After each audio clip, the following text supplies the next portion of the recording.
studies and in fact empirical evidences, man's desire have been seen as virtually insatiable, which has been amplified in these times of technological advancement by the social media, fueling more and more flamboyant lifestyle and giving rise to cybercriminality. This negative phenomenon is a danger to the economic stability of the nation. Some corrupt Nigerians, especially some youths, see cybercrime as a veritable tool to explore and swindle unsuspecting victims of their finances and personalities. Question has been asked on what is to be done to curtail this cankerworm.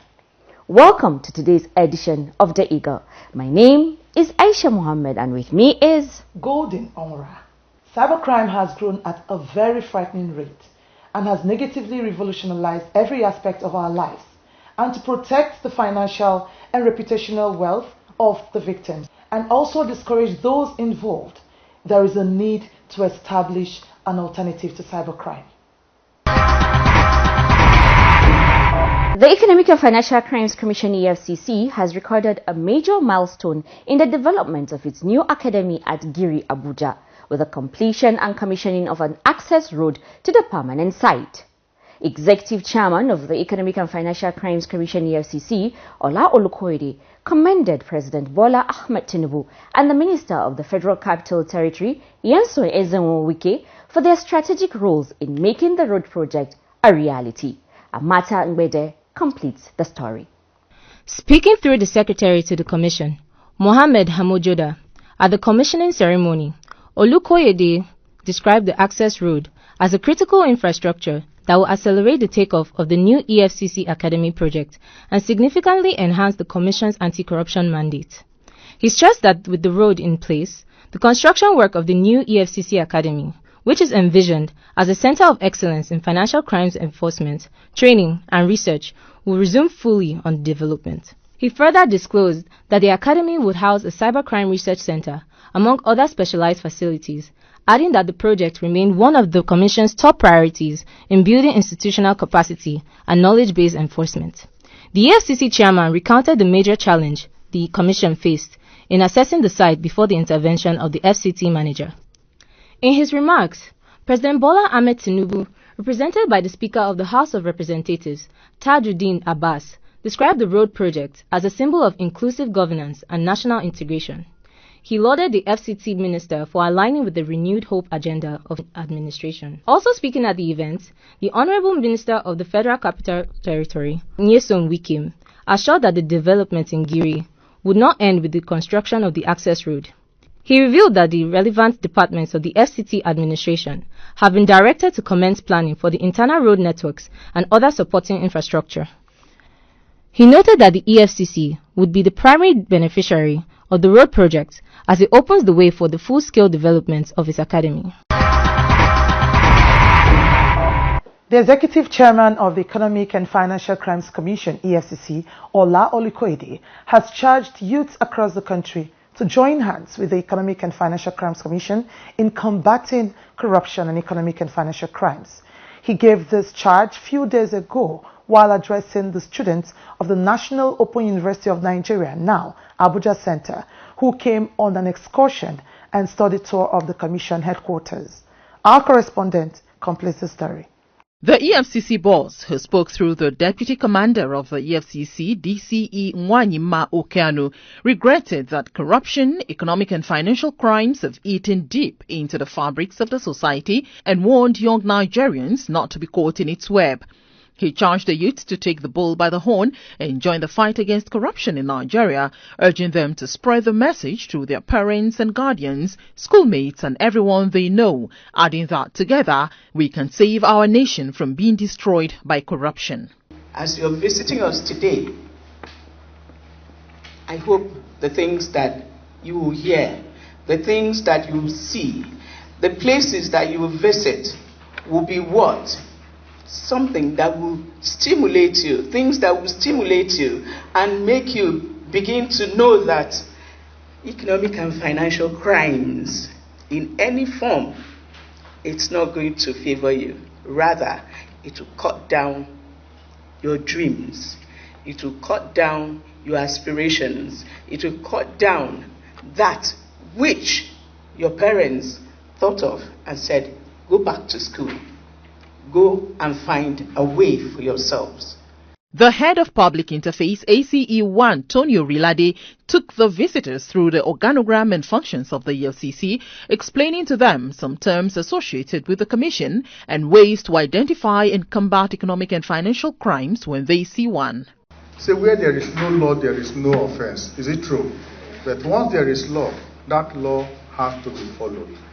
So we urge you, as you come to the commission, some of these lessons you have learned, please go back and work with them.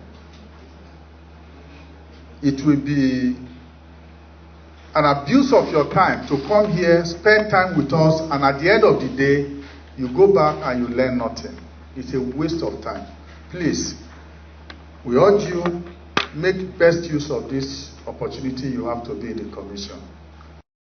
ACE1 Evelyn Achudume of the EFCC ICT unit spoke on the role of information technology in the fight against corruption and how to be safe online. She took the students through some of the crimes that take place through the internet. She disclosed that global cyber attacks lead to financial loss of $8 trillion per year. This, she said, ranged from ransomware, phishing, DDoS attacks, hacking activities, malware, and social engineering, among others. So most times we encourage you not to click a lot of things, not all the links that you see that you click. So my advocacy is be apprehensive. Even if your mom sent it to you, your email, your phone, your text messages, if there are some checks that maybe you see a text and you read it and say, click this link to get 5,000 naira. The president has released 5,000 naira for every citizen or every student.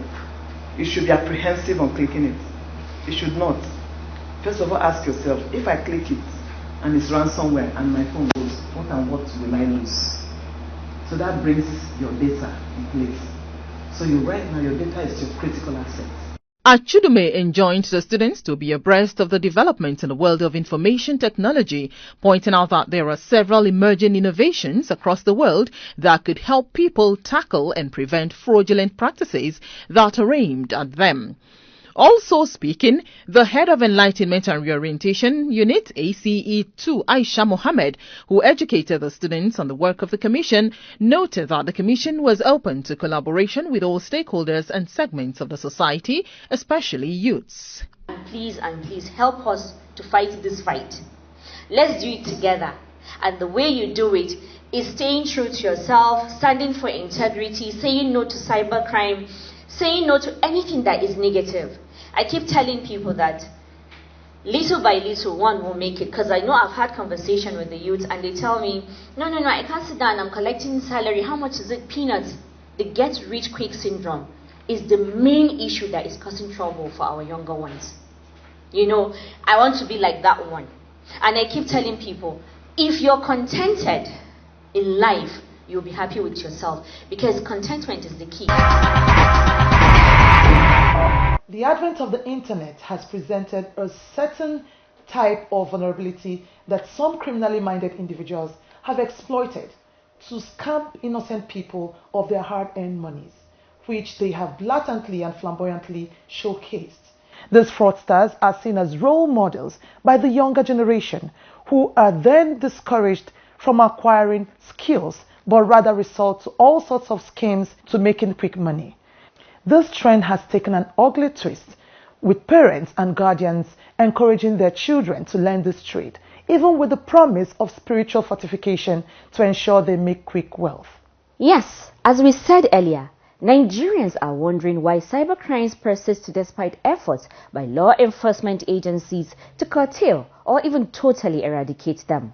But most importantly, they are asking what causes such disorder to keep deepening among us, especially on the youth. Certain factors such as unemployment, poverty, the influence of peer pressure, bad government policies, and a lack of regulation have all been blamed as the causes of youth involvement in cybercrimes. Today, we are looking into the alternatives to involvement in cybercrime. Let's join Mardia Umar on our guest in the interview room to discuss alternatives to involvement in cybercrime. Over to you, Mardia. Thank you for staying and welcome to the interview segment. My name is Murtia Umar. Many young people see cybercrime as a quick pathway to riches, especially when faced with unemployment, poor education, or lack of opportunities. Indeed, several recent studies have shown that cybercriminals earn far more than an average working graduate, politicians, and even some entrepreneurs. And the fact that these cybercriminals are mostly youths who have suddenly found themselves netting huge sums of money poses a serious global concern as it fuels other serious crimes like money laundering, illegal drug trade, and terrorism. It also raises concerns about some old age values of hard work, integrity, and transparency, most of which are fast eroding in our society. Today in the interview segment, we will be dissecting the causes, methods, consequences, and potential solutions to the cyber criminality plaguing our country. I have with me ACE2 Dane White, Head Cybercrime Sections at the EFCC headquarters. Thank you so much for joining. You're welcome. Now let's talk about cybercrime. Cybercrime is an international phenomenon that is widely acknowledged as a menace. Tell us, paint a picture to us what cybercrime is all about. Well, cybercrime is a computer-aided crime or an IT-enabled, that's information technology-enabled crime that either happens on a network or happens on the cyberspace. So it's either the cyberspace is a tool of the offense or is the scene of a crime. Okay? So that is, in a nutshell, what cybercrime is. Cybercrime, looking at, first of all, the threat landscape for the different types or forms of cybercrime. Over the years, we've been able to see that, of course, people in their most active years, which would be from 16 to 24 and 25, are actively involved in cybercrime. But we have also seen at the same time that beyond that, we have a group of threat actors that are aged between their late 20s or 28 to 35. And even beyond that, we're seeing a further group that has spanned up to from 35 to 50. The most common type of cybercrime or cyber-enabled crime is the romance scam. It is cyber-enabled, but it still falls in strongly within cybercrime because it is initiated through the cyberspace, it is carried on through the cyberspace, and it is fully consummated also in the cyberspace. And it also acts as a service to other forms of cybercrime. So, but of course, I have to also point out that what might be the most prevalent, I don't want to use the word popular, the most prevalent form of cybercrime varies from jurisdiction to jurisdiction, and I'll tell you why. There are forms of cybercrime that are not geared towards pecuniary gains, that are not geared towards, having money, financial benefit attached to it, but rather they're geared towards other motives like revenge, hacktivism, that is protesting using the cyberspace as hacktivism. In some countries, in some jurisdictions, these are more prevalent. While in some other jurisdictions, you have people engaging more in cyber crime for the financial gain, not for the earlier two reasons I mentioned. So it varies from jurisdiction to jurisdiction.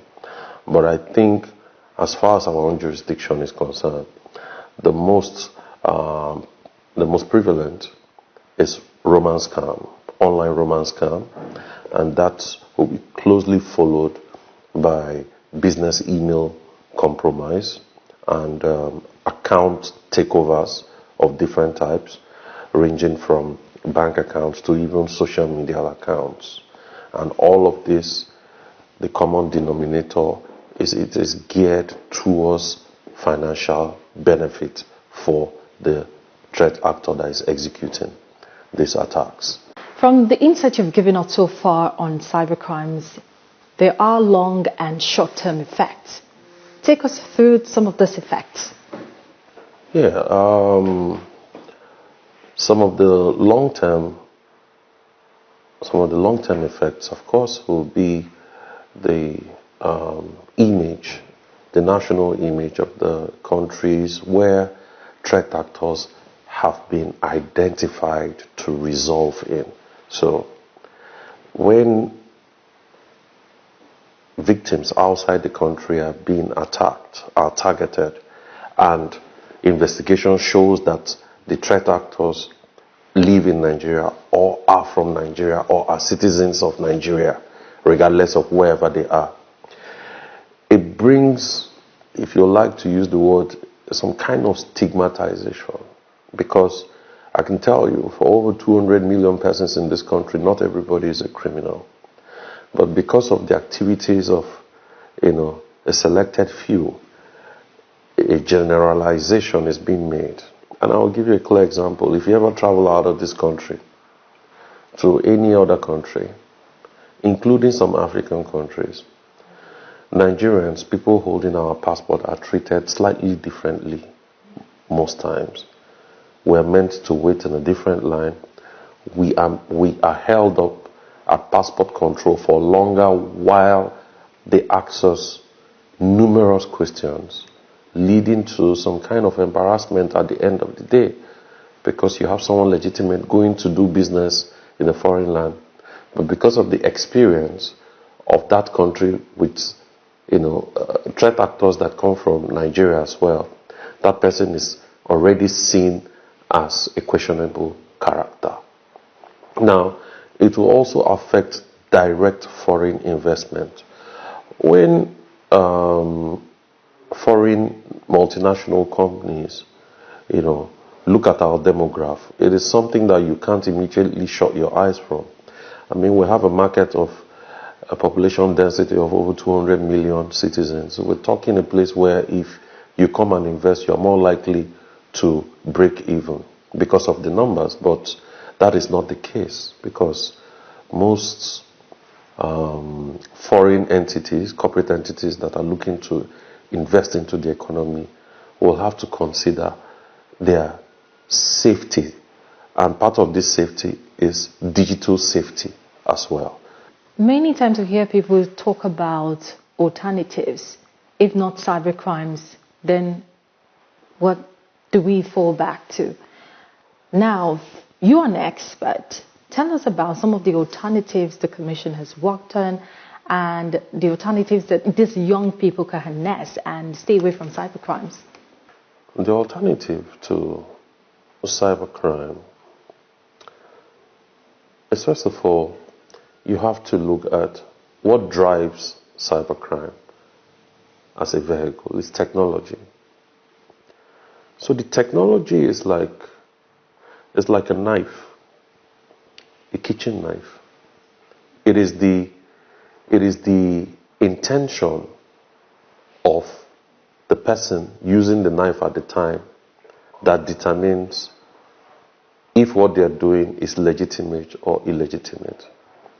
So using that premise, I think it is only right to say that more should be done to hedge, the youthful energy within the age range of people that are potential threat actors, to, rather than utilizing the technology for the wrong reasons, utilize it for the right reasons. And I'll give you examples.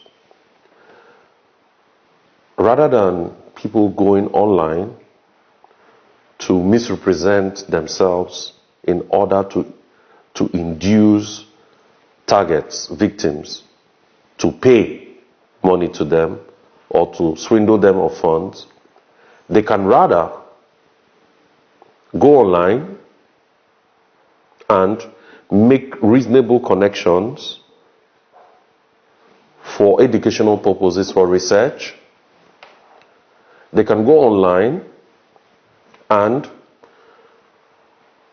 take advantage of the power of social media. If you go on YouTube, if you go on Instagram, if you go on Facebook, and you post and make certain activities, meaningful activities, those networks will pay you for the traction of traffic that you are generating. This is you now using your talent and, to pay lip service to certain youths out there. Nigeria has produced some of, the notable content creators in Nigeria, in Africa right now. And if you have the opportunity to interact with them, they'll tell you you'll find out without them telling you that their path as it is right now is devoid of this temptation of cybercrime, because they are doing something that they enjoy doing and they are making revenue from that thing they enjoy. So it's a win-win. And apart from this, there are several skill acquisition programs. There are groups, NGOs, and there are different groups. Even in the commission, we have groups in schools that advocate hedging on the right form of technology to promote vocational skills. So these are some of the things that, beyond what sectorally public and private sector initiatives are pushing forward, should be driven even at a more national scale. They are happening already, in states, in local governments, within certain, jurisdictions in the country, driven by non-profit organizations, MDAs, and sometimes individuals. What are the consequences for involving oneself in cybercrime? Going by the Cybercrime Prohibition Act, these offenses are punishable, and you can have as much as life imprisonment in the most severe cases for cybercrime. I think that is one of the few exceptions of the provision of a criminal law that sets aside life imprisonment.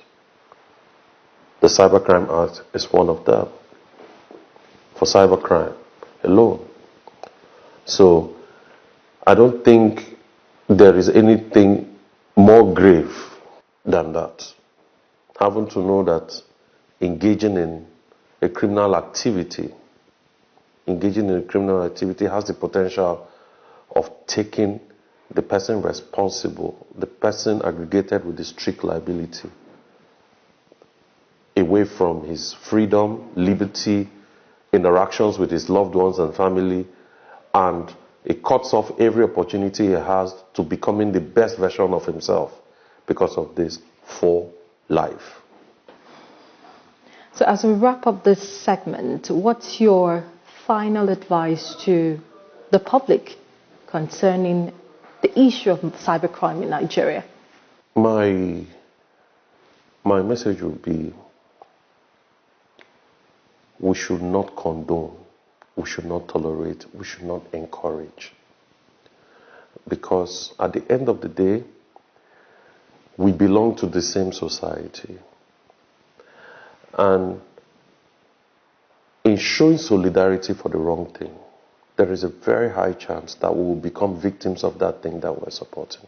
Now you've heard from the expert, the debilitating effect of cybercrime might not be immediately felt in the society, but ultimately, as it is already happening in our country, Many youths are being convicted of this crime, and despite the amount of money illegally acquired by them, which is most likely to be forfeited, the reputational damage to their names, political aspirations, and that of the country cannot be overemphasized.